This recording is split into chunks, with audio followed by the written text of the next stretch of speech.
você também compôs música para o Kleber Lucas e com o Kleber Lucas, né?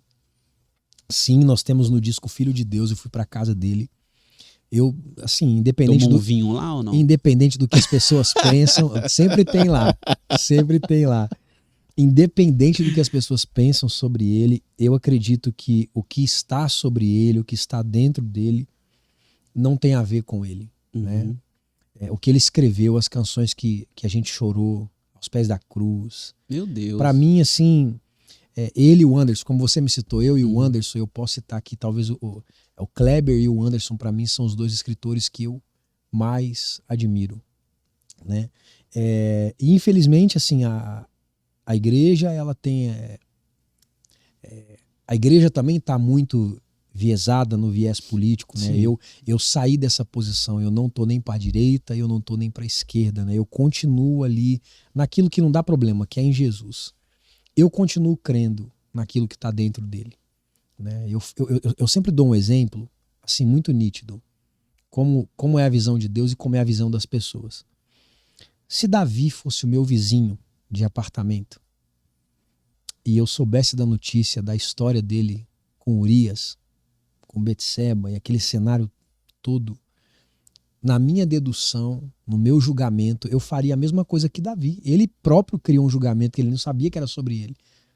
Natan contou uma historinha para ele e aquilo foi tão injusto, foi tão desleal aquilo que Davi deu uma sentença, sem saber que era sobre ele que estava sendo falado.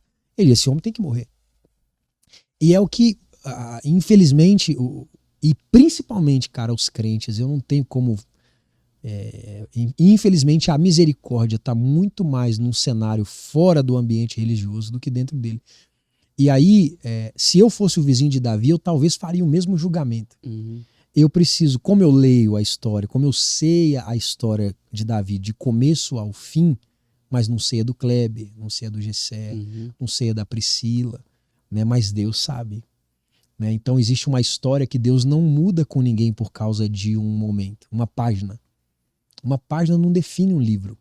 Você pode ler qualquer história. Quer pegar a Branca de Neve, quer pegar a história, tem um momento que ela come a maçã, tem um momento que ela morre, mas a história não termina assim.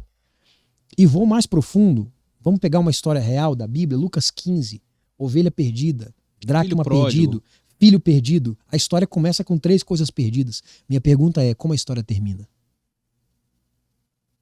Se eu for estabelecer a verdade no momento em que as coisas se perdem, eu estou tirando delas a chance de serem achadas.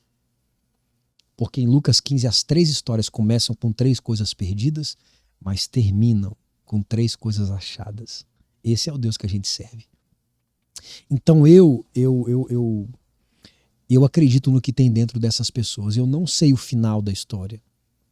Então, como eu não sei o final da história, não fui eu que escrevi sobre elas, não fui eu que escolhi elas, não fui eu que morri por elas, não fui eu que derramei meu sangue por elas, eu não posso em momento nenhum da história delas estabelecer qualquer julgamento. O que a gente falava aqui no bastidor. Jesus fala para Pedro, Pedro, eu te dou a chave do reino, que você ligar. E ali Jesus falava sobre coisas e não sobre pessoas. E a igreja acha que tem uma chave que liga e desliga pessoas. Mas essa chave sobre ligar e desligar pessoas do acesso à eternidade, quem tem está lá em Apocalipse. Aquele que tem a chave de Davi, que abre e ninguém fecha, e que fecha e ninguém abre. Então a única pessoa que pode fechar a porta para essas pessoas ou manter aberta é o Senhor. Então eu acredito no que ele carrega, independente do que ele está fazendo agora, do que ele acredita agora. E assim, eu aprendi muito sobre amizade também, né?